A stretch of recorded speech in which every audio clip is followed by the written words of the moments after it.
Les doy la bienvenida nuevamente, que el Señor los esté guiando a cada uno de ustedes, cuidando también en este tiempo tan lleno de incertidumbre, ¿cierto? Tan difícil para algunos. Oramos por aquellos que están pasándola mal, en necesidad, para aquellos que han perdido algún ser querido, para aquellos que esta pandemia los ha afectado en algún sentido, económico, emocional. eh, Oremos por nuestros hermanos y por aquellos que están en oscuridad, para que puedan tener descanso en nuestro Señor Jesucristo. Hoy seguimos con la serie de sermones en la primera carta de Pedro, ¿cierto? Y quiero invitarlos a que tenga su Biblia a mano, tenga un lápiz, un papel, hagamos esta práctica de ir anotando qué está hablando el predicador, las cosas que no entiendo, las cosas que no comprendo, y así nosotros también podamos crecer como predicadores, para poder preparar cada vez, cada domingo, un sermón mucho mejor. Bueno, el título de este sermón es Debemos hacerlo. Y como introducción me gustaría mencionar que en cada etapa de nuestras vidas tenemos responsabilidades que cumplir, deberes y responsabilidades. Cuando somos niños, cuando somos jóvenes, cuando somos adultos, cuando somos padres, cuando somos trabajadores. Y como cristianos, hijos de Dios, debemos esforzarnos en cumplir con lo que Dios demanda de nuestras vidas. Ahora bien, no solo es cumplir por cumplir, porque lo tengo que hacer, porque debo hacerlo, si no me irá mal, sino más bien es una respuesta activa al gran amor de Dios para nosotros, sus hijos, su pueblo, su iglesia amada. Y esto es justamente lo que veremos en Primera de Pedro, capítulo 1, versículos 22 al 25, y capítulo 2, versículos 1 al 3.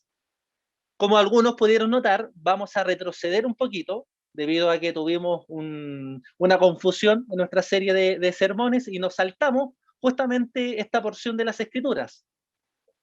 Y como no quisimos seguir avanzando, vamos justamente hoy día a hablar de esta porción de las Escrituras. Y se lo vuelvo a repetir. Primera de Pedro, capítulo 1, versículos 22 al 25, y el capítulo 2, versículos 1 al 3.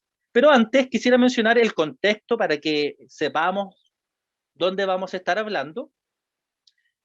Previamente, los versículos 1 al 12, el apóstol Pedro muestra que los cristianos tenemos un tremendo privilegio, el privilegio de la redención por la sangre de nuestro Señor Jesucristo. Pero a la vez, en los versículos 3 al 21, se presentó al cristiano y cómo éste debe maravillarse por el plan eterno de Dios consumado en Jesucristo. Por tanto, el cristiano maravillado por la misericordia de Dios responderá a esta esperanza con cambios radicales en su vida.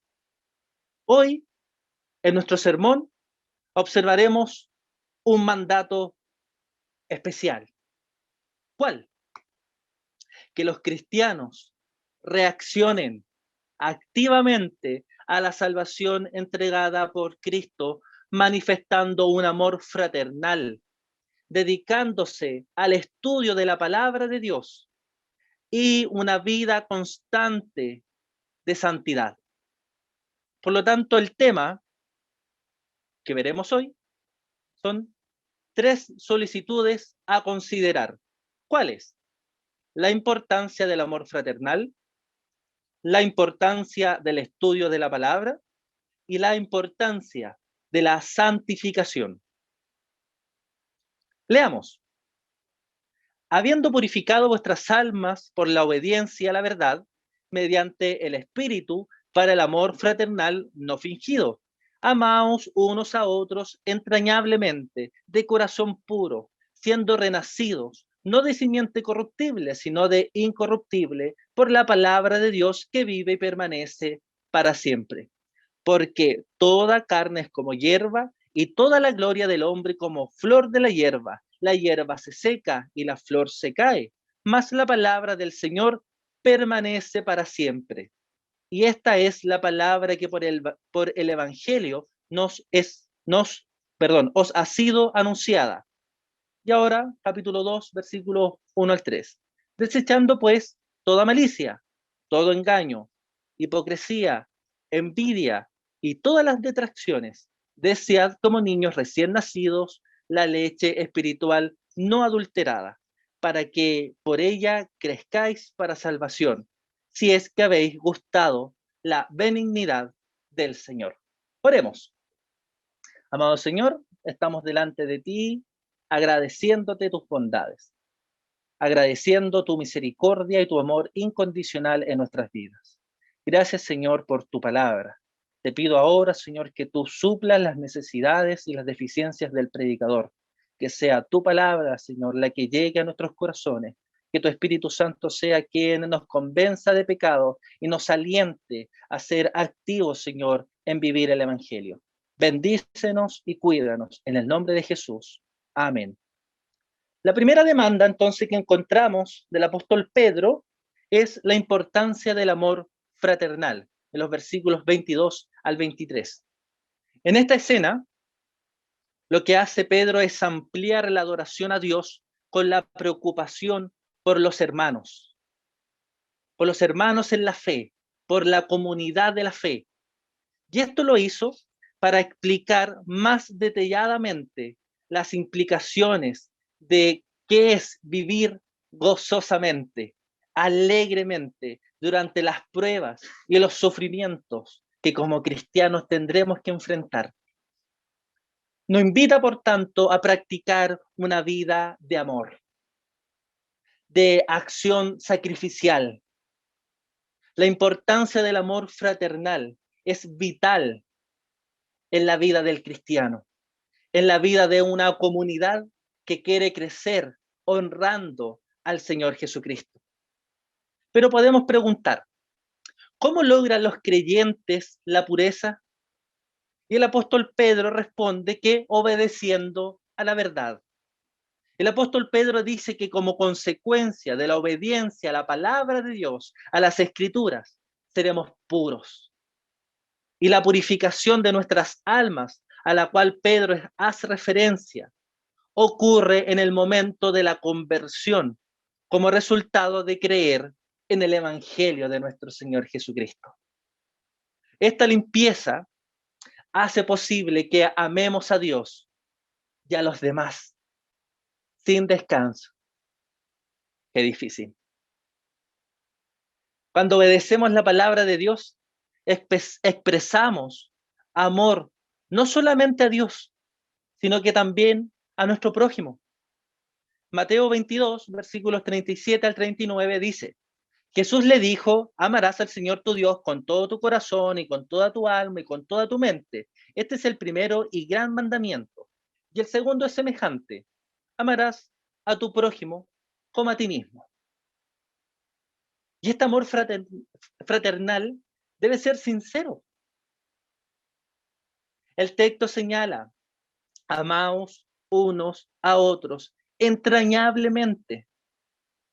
Pero quisiera preguntar, ¿cuáles son los actos específicos para hacerle bien a los demás? No sé si ustedes lo han pensado. Bueno, responderemos que hay muchas formas de poder hacerle bien a los demás. Muchas formas de poder hacerle bien a otros. Por lo cual, resumiremos este bien en dos categorías. El bien espiritual y el bien material o el bien físico. Estas son dos formas en que Jesús mostró misericordia. ¿Dónde? Se preguntará. En Mateo 4:23, por ejemplo, dice, y recorrió Jesús toda Galilea enseñando en las sinagogas de ellos y predicando el evangelio del reino y sanando toda enfermedad y toda dolencia en el pueblo. Jesús expresa misericordia en las necesidades espirituales predicando el evangelio y en las cosas materiales de la humanidad, sanando enfermedades y toda dolencia. Si Dios crea el alma, Si Dios crea el cuerpo, es lógico que Jesús haya respondido a la misericordia de ambas cosas y que se haya preocupado del ser humano de manera íntegra, de manera orgánica. Entonces, hermanos, iglesia, imitando a nuestro Señor Jesucristo, debemos hacer el bien al alma del otro. ¿Cómo? Instruyendo al ignorante con la palabra de Dios, amonestando a los descuidados, reprendiendo a los que andan desordenadamente, estableciendo ejemplos dignos de ser imitados. Así como Pablo decía, imítenme a mí porque yo imito a Cristo, y alentando a los desanimados. ¿Recuerda cuando Caín mata a Abel? Y Dios les hace una pregunta. ¿Dónde está tu hermano? ¿Se acuerdan qué es lo que le responde Caín? Muy bien, la Denise aquí está, yo la veo que está respondiendo. Dice, ¿acaso soy guarda de mi hermano? Y él les preguntó, y le hizo esta pregunta que uno considera como, ¿cómo le responde así a Dios?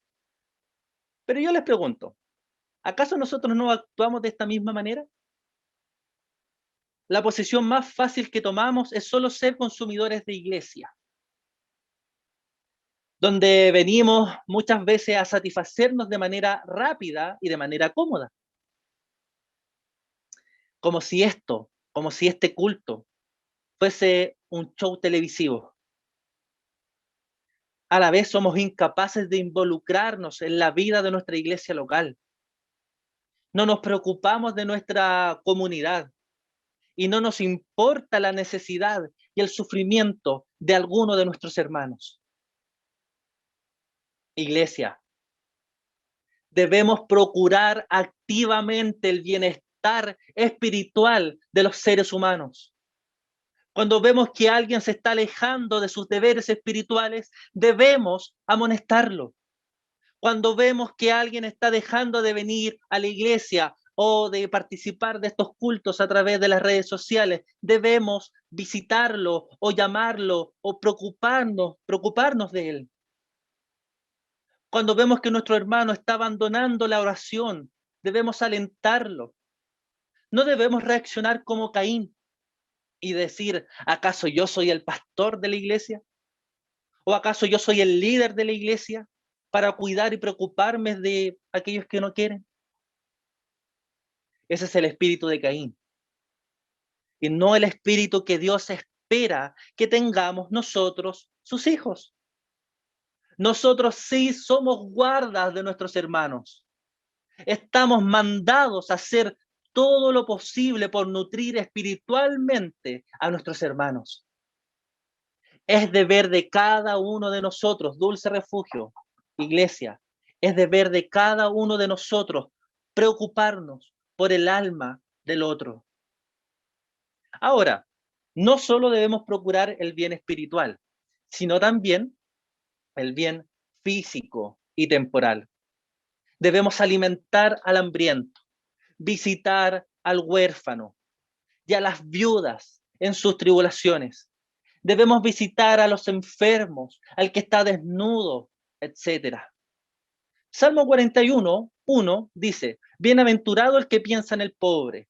Mateo 25, 35 y 36 dice, porque tuve hambre y me diste de comer, tuve sed y me diste de beber, fui forastero y me recogisteis, estuve desnudo y me cubriste, enfermo y me visitasteis, en la cárcel y venisteis a mí.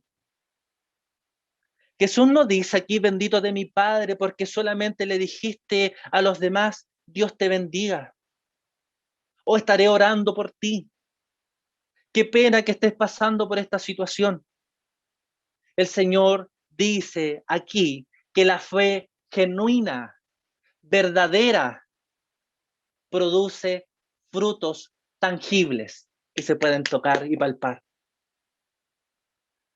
Frutos prácticos de misericordia, como alimentar al hambriento, cubrir al desnudo, visitar al huérfano, preocuparse por el enfermo. Muchas veces nos hacemos inefectivos, nos hacemos mediocres en tratar de ayudar a los demás. ¿Y saben por qué? Porque somos insensibles a las necesidades físicas y temporales de los demás. Un cantante de rap llamado Vico C, pionero en este movimiento de los años 80, en una canción llamada Desahogo, dice lo siguiente: hermano, usted que dice ser cristiano, cuando ves a un vagabundo, ¿por qué no les das la mano? Le dices de lejito, Dios te bendiga, pero no sacas ni un pesito para llenarle la barriga. Mira, te están mirando desde arriba. El evangelio no se trata de gastar saliva. Si quiere que te escuchen, tienes que darle vida y darle un buen abrazo al que esté muriendo de sida. El evangelio, hermanos, nos demanda el cuidado en todas las áreas. Las escrituras nos enseñan que debemos preocuparnos por nuestro prójimo de manera espiritual y material. El no cumplir con esto es ir en contra, escucha bien, es ir en contra de la voluntad de nuestro Dios. Debemos, mis hermanos, querida iglesia, querido oyente, comenzar a reconocer la importancia del amor fraternal a través de reconocer la importancia de la palabra de nuestro Dios. Por eso, la segunda solicitud a considerar es la importancia del estudio de la palabra. Versículos 24 al 25, para que tenga la Biblia abierta y pueda ir comparando. En esta escena, Pedro cita al profeta Isaías en el capítulo 40, versículos 6 al 8, que dice: sécase la hierba, marchítese la flor, mas la palabra del Dios nuestro permanece para siempre. Lo que trata de hacer aquí el apóstol Pedro es contrastar la fragilidad humana con la hermosa eternidad de Dios y de su palabra. Es decir, cada cosa natural muere y perece, pero la palabra de Dios es vida y permanece para siempre. Es necesario entonces que valoremos la palabra de Dios y que nos demos cuenta que la vida humana es frágil, como una flor que se marchita y que se muere. Aquí se observa que de nada se aprovecha en esta vida si Dios y su palabra no son el centro de nuestra adoración. ¿Por qué? Porque la vida del ser humano es corta y lábil, frágil, pasajera. La palabra de Dios, hermanos, la palabra de Dios es el instrumento que Él usa para producir un nuevo nacimiento y un cambio de nuestra pecaminosa manera de vivir. Por consiguiente, es nuestra responsabilidad estudiar la palabra de Dios, saber qué es lo que ella nos dice y aplicarla constantemente en nuestras vidas, en una vida que va a manifestar santidad, en una vida que va a manifestar reverencia delante de Dios, en una vida que va a manifestar amor continuo y madurez. Para esto observemos algunos argumentos sobre la importancia de las Sagradas Escrituras. Isaías 55:11 nos dice que la palabra de Dios es viva y es eficaz. Mi palabra no volverá a mí vacía, sin haber realizado lo que deseo y logrado el propósito para el cual la envié. Salmo 119, versículo 89, nos enseña que la palabra de Dios es perfecta y es segura. Para siempre, oh Señor, tu palabra está firme en los cielos. La palabra de nuestro Dios está firme, es verdad. La palabra de Dios es verdadera, es justa y permanece para siempre, porque es una palabra inspirada, inerrante, infalible. Mateo 24:35 dice: Jesús dice, el cielo y la tierra pasarán, pero mis palabras jamás pasarán. Querido oyente, querida iglesia, no importa si me escuchas a mí, no importa si me rechazas a mí, lo importante es que escuches y obedezcas a nuestro Dios soberano. Él es quien te hizo. En sus manos está tu aliento, tu vida. Y si Él habla, es nuestro deber oírlo y estar atento a sus palabras. Te ruego entonces, si no lo has hecho, que abras tu oído y no seas rebelde a reconocerlo como Rey y Salvador de tu vida. Confiesa tus pecados y empieza a darle valor a lo que realmente tiene valor, a su palabra, a nuestro Señor. La palabra de Dios revela la mente de Dios, de modo que podamos aprenderla. La palabra revela el corazón de Dios, de modo que podamos amarlo. La palabra revela la voluntad de Dios, de modo que podamos vivirla. Por tanto, todo nuestro ser, toda nuestra voluntad, todo nuestro corazón deben estar controlados por la palabra de Dios.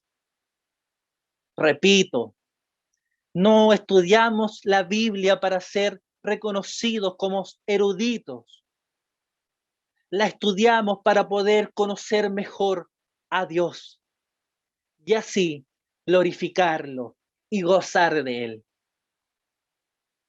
La palabra de Dios demanda nuestra atención, demanda una dedicación diligente, una dedicación seria, entusiasta. Basta con el yo no tengo tiempo. Basta con el que es muy difícil leer la Biblia. Basta con conformarse solo con un sermón a la semana. Vamos, hermanos, salgamos de la comodidad, salgamos de la burbuja religiosa y empecemos a disfrutar el Evangelio, a vivir el Evangelio, a predicar el Evangelio. Coloquemos nuestra atención, nuestra mirada, nuestra preocupación a quien se lo merece. Tenemos millones de medios para conocer la palabra de Dios. No digamos que no podemos. Sáquese esa frase de su boca. No digamos que no entendemos. Tenemos millones de herramientas para poder entender la Biblia. Tenemos un pastor capacitado para poder ayudarle si no entiende. Tenemos hermanos capacitados para ayudarle. No pensemos y no presentemos excusas superficiales. La importancia del estudio de la palabra de Dios debe ser una necesidad imperiosa en nuestras vidas. El derecho de Dios de ser escuchado no radica en que Él es Dios, en que Él es digno. No tratemos a la palabra del Señor como algo secundario, que debe esperar un tiempo libre y recibir atención cuando no tengamos nada más que hacer. Hagamos todo lo demás a un lado y prestemos atención a nuestro Dios. Hay una necesidad urgente y apremiante de apasionarnos con el maravilloso testimonio de Dios en su palabra. Este libro, la Biblia, es inspirado de una manera que ningún otro libro es inspirado. Y ya es tiempo que todos los que nos decimos llamarnos cristianos manifestemos esta convicción. Si creemos que la palabra de Dios es inspirada, santa, eficaz, infalible, inerrante, vivamos entonces de acuerdo a esta creencia. Nosotros creemos lo que dice el apóstol Pablo en 1 Corintios 1:25. Porque lo insensato de Dios es más sabio que los hombres, y lo débil de Dios es más fuerte que los hombres. Solo en Dios encontramos una certeza absoluta. Mateo 5:18 dice, porque de cierto os digo que hasta que pasen el cielo y la tierra, ni una jota, ni una tilde pasarán de la ley hasta que todo se haya cumplido. ¿Por qué la Biblia merece nuestra máxima atención? Porque ella apunta desde el comienzo hasta el final a Cristo. ¿Por qué la Biblia merece nuestra máxima atención? Porque en ella vemos quién es Jesús, qué hizo, qué dijo, cuánto nos ama. Vemos quién es Dios, cómo llegar a conocer mejor a este Dios. ¿Por qué la Biblia merece nuestra máxima atención? Porque el estudio de la palabra de Dios en nuestras vidas es completamente necesaria y debe ser el esfuerzo de cada uno de nosotros. Cuando reconozcamos la importancia de las Escrituras, comenzaremos a movilizarnos en batallar en contra de los deseos pecaminosos a los cuales nos vemos enfrentados cada día de nuestras vidas. Por eso, la tercera solicitud a considerar es la importancia de la santificación, versículos 1 al 3 del capítulo 2. En esta tercera escena, el apóstol Pedro nos dice que debemos luchar contra el pecado que hay en nuestros corazones perversos. Sobre todo, en contra del orgullo que nos impide recibir la palabra de Dios con mansedumbre. Hermanos, cuánto orgullo hay en nuestros corazones. Todos los seres humanos somos orgullosos. Si no lo fuéramos, cuán rápido seríamos de creer en las Escrituras y en obedecerlas. Justamente el que no lo hagamos demuestra que somos insensatos y orgullosos. Y este orgullo o suciedad espiritual y moral debe ser echado fuera de nuestras vidas, o de lo contrario, no seremos bendecidos.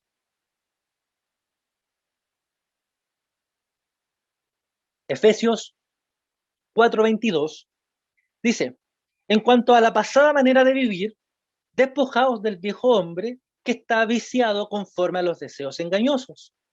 Efesios 4:31 dice, quítense de vosotros toda amargura, enojo, ira, gritería y maledicencia y toda malicia. Primera de Pedro 2:1 dice, desechando pues toda malicia, todo engaño, hipocresía, envidias y todas las detracciones. Y podemos mencionar cientos de pasajes que nos enseñan que el creyente es llamado a luchar en contra del pecado. Es nuestro deber, es nuestra responsabilidad luchar en contra del pecado. Sabemos que la santificación es una gracia salvadora, pero también es un deber, como los pasajes citados lo demuestran. Debemos siempre recordar que nuestra lucha contra el pecado lo es en la fuerza del Espíritu Santo y no en las nuestras. Queridos hermanos, Cristo ha vencido en la cruz del Calvario. Cristo es nuestro Señor, nuestro Rey, nuestro Salvador. Cristo no compró con precio de sangre. Y sabes, Cristo tiene cuidado de su iglesia, de su pueblo, de ti. No te dejará solo. Él está hasta el fin de los tiempos contigo. Qué tremendo privilegio. Que la persona más importante del mundo, porque es el creador, está contigo todos los días, en todo momento. Hermanos, iglesia, Es a través de la palabra de Dios y solo a través de la palabra de Dios la que fielmente predicada y fielmente recibida puede salvar y transformar nuestras vidas. No solo somos convertidos por esta palabra, también somos cambiados, transformados, sanados, liberados, aliviados, bendecidos. Produce en nosotros un cambio radical al hacernos semejante a nuestro Señor Jesucristo. Hace de nosotros la transformación que Dios quiere ver en nosotros. Por tanto, el apóstol Pedro nos dice que debemos desear como niños recién nacidos la leche espiritual. Y la palabra desear tiene una connotación intensa, un llamado con urgencia. Hermanos, ¿han visto a un bebé con hambre? ¿Sí? Es algo tremendo. Es un deseo profundo, un sentimiento con afán, una necesidad que viene desde las entrañas del bebé. Por tanto, de esta manera debería el cristiano desear la comunión con Dios. El Salmo 42:1 dice, como el ciervo brama por las corrientes de las aguas, así clama por ti, oh Dios, el alma mía. Este texto hace referencia al deseo que cada creyente debería tener de la palabra de Dios.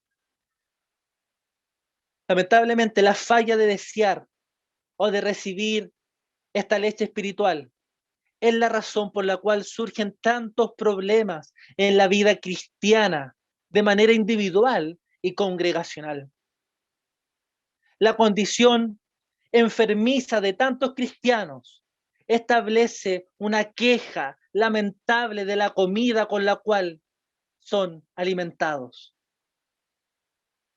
Aunque Pedro dice que debemos desear la leche como estos niños recién nacidos, como un bebé, es cierto que también se nos enseña que no tan solo de leche vivirá el hombre, sino que de una dieta equilibrada de la palabra de Dios. Pedro sigue diciendo, para que por ella crezcáis. La palabra de Dios es necesaria para el crecimiento del cristiano. Todos deberíamos desear la leche espiritual, pero no podemos quedarnos tan solo con la leche. Pablo reprende incluso a los corintios por solo recibir leche en 1 Corintios 3, versículo 1 al 2. Y esto es en referencia a que el cristiano nunca debería cansarse de las verdades simples del Evangelio, pero también debería profundizar para ser un cristiano maduro y fornido para hacer defensa de la fe.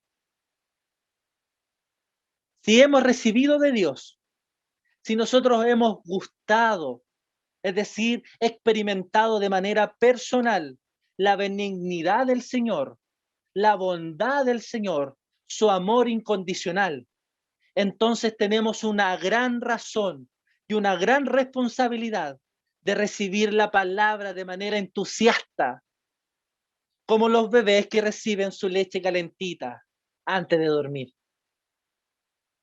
o cuando se despiertan. El tema es que constantemente fallamos. Fallamos por nuestros pecados. Así como los niños son pecadores, preocupándose solo de sí mismos, así muchas veces desviamos la mirada, deseando solamente, únicamente, el bienestar propio. ¿Cómo está nuestro corazón?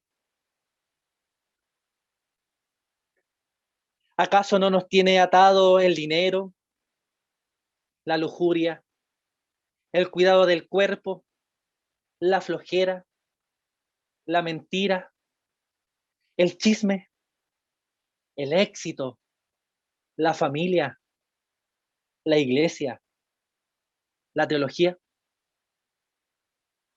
Romanos 12, versículos 1 al 2 dice: os ruego, hermanos, por las misericordias de Dios, que presentéis vuestros cuerpos en sacrificio vivo, santo, agradable a Dios.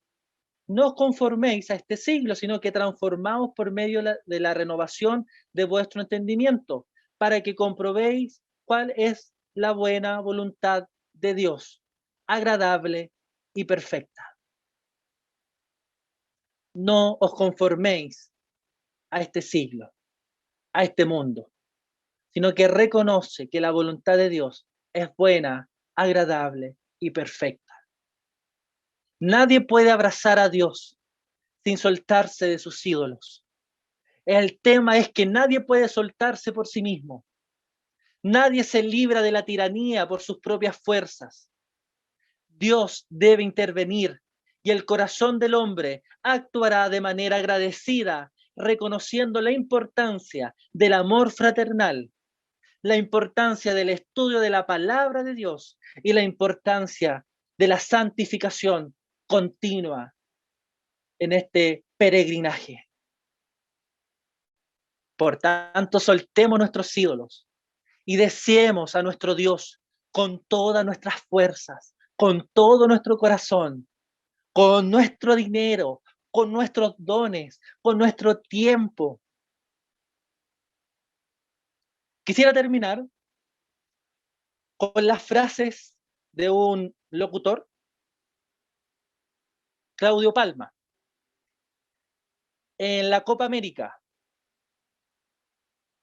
Chile versus Argentina. Lo estoy diciendo lento para que usted recuerde y entre ahí en esta emoción que fue. A mí, que no me gusta mucho el fútbol, esto fue maravilloso.